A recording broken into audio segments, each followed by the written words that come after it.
بسم اللہ الرحمن الرحیم۔ کہتے ہیں کہ انسان اپنے کھودے ہوئے گڑھے میں ہمیشہ خود ہی گرتا ہے، اور میرے ساتھ یہ عملی طور پر ہوا ہے۔ آج میری شادی کا دن تھا اور میری سب سے بڑی مراد پوری ہونے جا رہی تھی، کیونکہ ابا نے ظفر کے ساتھ میرا رشتہ طے کر دیا تھا۔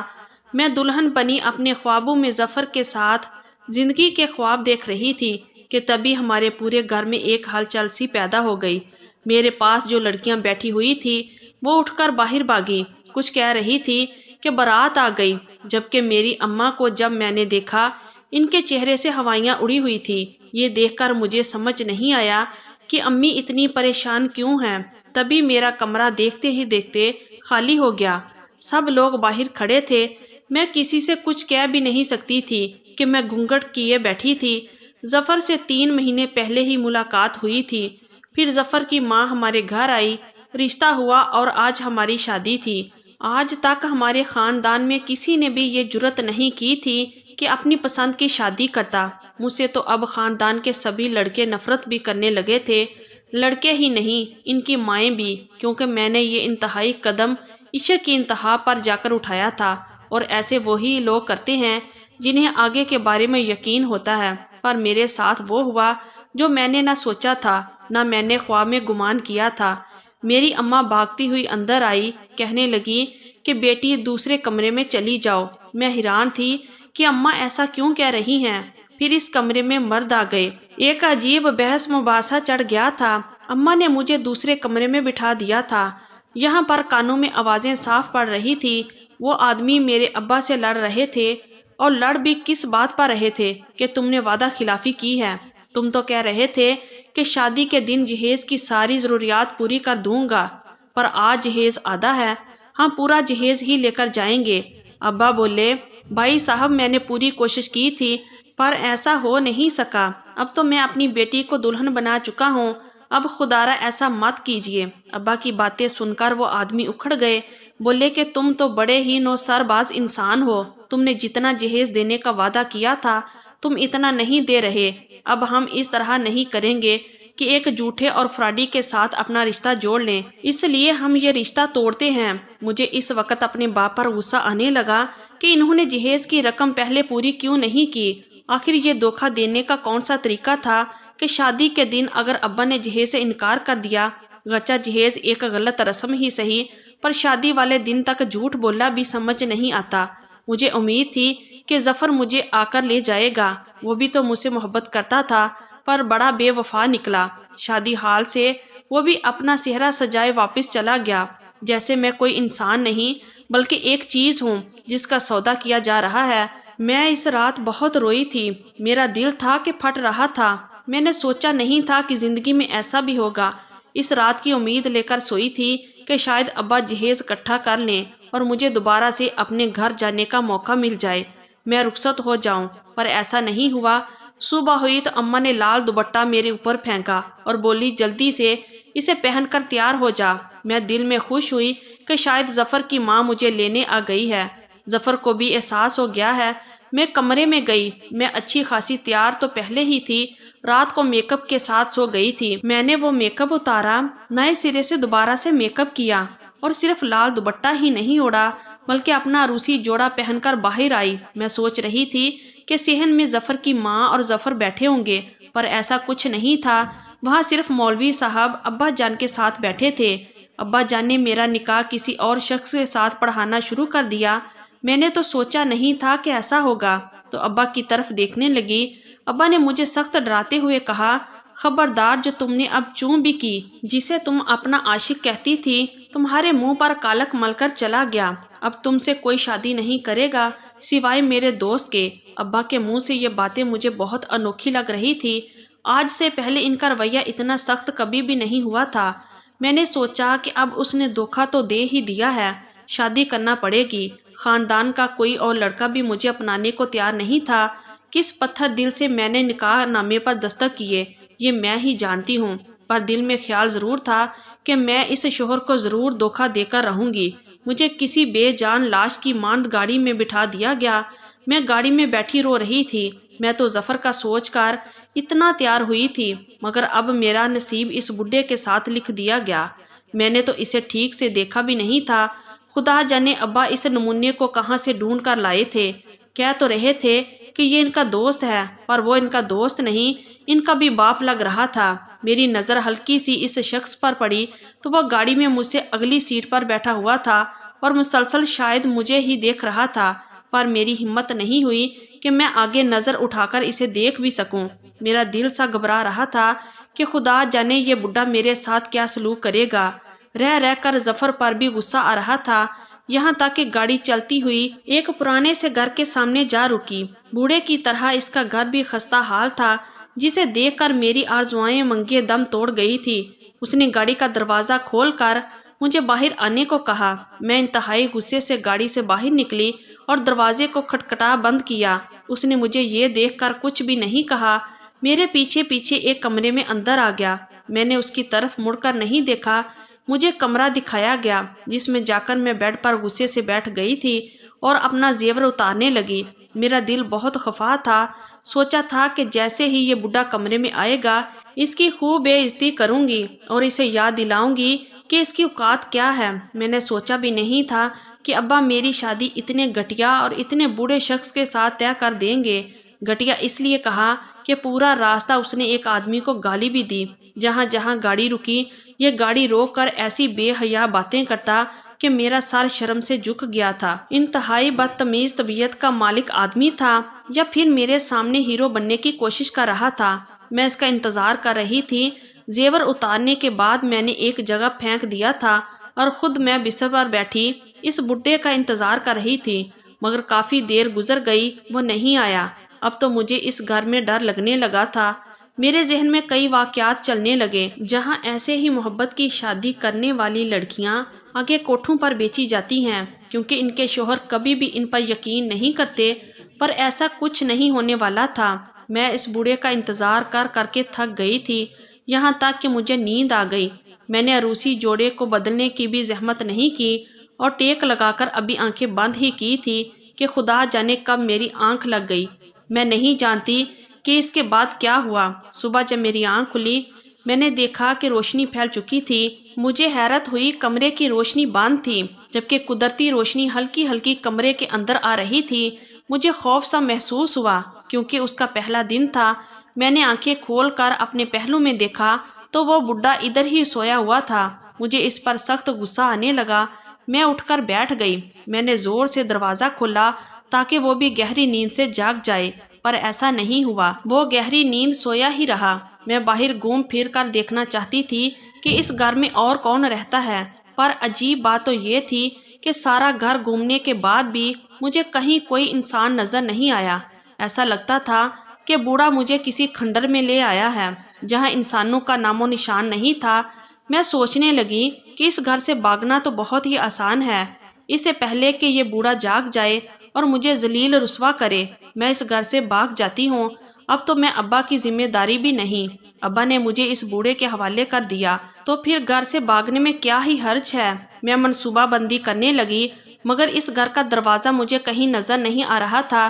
تبھی چور دروازے پر میری نظر پڑی۔ میں نے دیکھا وہ دروازہ کھلا ہوا تھا۔ مجھے ایسے لگا جیسے میں نے کسی غنیمت کو دیکھ لیا ہو۔ میں فوراً ہی اس دروازے کو دھکا لگا کر کھولنے میں کامیاب ہوئی، پر آگے ایک خوبصورت آئینہ میرا منہ چڑھا رہا تھا۔ یہ صرف ایک غسل خانہ تھا، پر جیسے ہی میری نظر آئینے پر پڑی میں خود میں محو ہو گئی۔ میں واقعی بہت حسین لگ رہی تھی۔ میک اپ اتارنے کے باوجود بھی عروسی جوڑا مجھے کھلا کھلا سا دکھ رہا تھا، مگر اس سب کا کیا فائدہ؟ اگلے ہی لمحے آنسو میرے گالوں سے ٹپکنے لگے۔ میں نے دیکھا تھا اکثر لڑکیاں خوبصورت ہوتی تو ان کے شوہر امیر ہوتے، پر یہ بوڑھا آدمی نہ ہی خوبصورت تھا اور نہ ہی امیر تھا، یہ صرف بوڑھا تھا۔ اتنے میں کسی نے مجھے پیچھے سے دبوچ لیا۔ میں نے دیکھا تو وہ بوڑھا ہی تھا۔ مجھے بہت غصہ آیا کہ اس نے یہ کیا حرکت کی، کیا وہ مجھ پر اپنا حق جتانا چاہ رہا تھا؟ میں نے اس کو دور دھکا دے کر غصے سے کہا، تمہاری ہمت کیسے ہوئے مجھے ہاتھ لگانے کی؟ میں نے اسے یہ کہا تو وہ سہم کر بچوں کی طرح کھڑا ہو گیا۔ میں سمجھ گئی تھی کہ اس کی فطرت اور عادت کیا ہے، یقیناً وہ ڈرنے والوں میں سے ہے۔ اسے کوئی بات کرنے کا حوصلہ نہیں ہوگا۔ یہ سوچ کر ہی میں خوش ہو گئی کہ اب تو اس بوڑھے پر اپنا ہی راج چلے گا۔ میں ایک لمحے کے لیے خاموش تھی کہ جانو اس کا کیا رد عمل ہوگا میرے اس رویے پر، اور بوڑھا تو ایسے تابعدار غلام کی طرح کھڑا رہا جیسے اس نے میرے باپ سے پیسے لیے ہوں۔ میں نے کہا کہ آئندہ مجھے دوبارہ ہاتھ لگانے کی جرات نہ کرنا۔ اب مجھ میں مزید ہمت آ گئی تھی۔ اگر وہ بوڑھا ذرا سا بھی غصہ دکھاتا تو یقیناً میں بھی کچھ نہ کچھ اسے کہتی، اس کی بات مانتی۔ وہ بولا، آپ نے ناشتہ نہیں کرنا؟ میں تو آپ کو ناشتے کے لیے کہنے آیا تھا۔ بوڑھے کی کم ہمتی پر مجھے غصہ بھی آ گیا۔ ظاہر ہے میں ہٹی کٹی 18 سال کی لڑکی تھی اور وہ بوڑھا۔ میں نے کہا کہ ناشتہ میں خود کروں گی، آپ جائیے۔ وہ چلا گیا۔ میں بوڑھے کی بے وقوفی پر ہنسنے لگی اور سوچنے لگی کہ اب تو مجھے یہاں سے بھاگنے کی بھی ضرورت نہیں ہے۔ میں اس بوڑھے کا ایسا علاج کروں گی کہ دوبارہ میری طرف مڑ کر بھی نہیں دیکھے گا، پر میں اسے بات تک نہیں کرنا چاہتی تھی۔ البتہ بھوک لگی ہوئی تھی، سو میں سیدھا وہاں سے اپنے کمرے میں آ گئی۔ مجھے کچھ کھانے کے لیے چاہیے تھا، طبیعت بھی خراب ہو رہی تھی۔ میں نے دیکھا کہ بوڑھا کچن میں اپنی چائے بنا رہا تھا۔ مجھے دیکھ کر ادب سے بولا، آپ کے لیے بھی چائے بنا دوں؟ آپ کا دل تو کر رہا ہوگا۔ میں نے کہا، تم اپنی شکل دیکھو اور اپنی باتیں دیکھو۔ اب میں اسے نفسیاتی طور پر دبانا چاہتی تھی، پر وہ بھی عجیب چیز تھا، بڑی عزت سے بات کر رہا تھا۔ میں نے کہا، تمہاری اس چپلوسی کا کوئی فائدہ نہیں ہوگا۔ میں تم جیسے بوڑھے آدمی سے شادی کر کے پچھتا رہی ہوں۔ اگر تم نے مجھ پر اپنا حق جتانے کی کوشش کی تو تم اس روٹی دال سے بھی جاؤ گے۔ ہاں، اگر یہ چاہتے ہو کہ میں تمہارے گھر میں کام کروں، تمہیں کھانا بنا کر دوں، تو اس گھر میں رہنے کے بدلے میں وہ کرنے کو تیار ہوں، پر اس کے علاوہ مجھ سے کسی چیز کی توقع نہیں رکھنا۔ میں تمہیں ایسا بدلہ دوں گی کہ تم یاد رکھو گے، تمہاری ہڈیوں کو ہمیشہ کے لیے ٹھنڈا کر دوں گی۔ میری بات سن کر اس کے چہرے پر حیرانگی تھی۔ شاید وہ دیکھ رہا تھا کہ میں اتنی پر اعتماد کیسے ہوں، پر وہ یہ نہیں جانتا تھا اس کے ڈر نے مجھے شیر بنا دیا تھا۔ میری بات سن کر اس نے اسبات میں سر ہلا دیا اور کچن سے چلا گیا۔ میں نے واقعی سارے کچن کا کام کر دیا تھا، اس کے لیے دن کا کھانا بھی بنا دیا۔ میں چائے لے کر باہر آئی تو دیکھا وہ بوڑھا اپنے فون پر مصروف تھا۔ ایک چھوٹا فون اس نے اپنے پاس بھی رکھا ہوا تھا۔ یہ دیکھ کر میری رال ٹپکنے لگی۔ میں نے کہا کہ آپ 2 فون کا کیا کریں گے، ایک مجھے ہی دے دیں۔ کہنے لگا، چھوٹا فون تم رکھ لو۔ میں نے کہا، میں نے فون پر کسی سے بات تھوڑی نہ کرنی ہے، میں تصویریں کھینچوں گی، اپنی دیکھوں تو صحیح کہ ابا نے مجھے جس کے ساتھ بیایا ہے وہ میرے قابل ہے بھی یا نہیں۔ میری بات سن کر اس نے مجھے دکھی نظر سے دیکھا اور بولا، میں آپ کے قابل نہیں ہوں۔ ہاں، لیکن میں ہو تو سکتا ہوں۔ میں نے ایک حکیم سے بات کی ہے، وہ مجھے ایسی دوا دے گا کہ میرا چہرہ جوانوں جیسا ہو جائے گا۔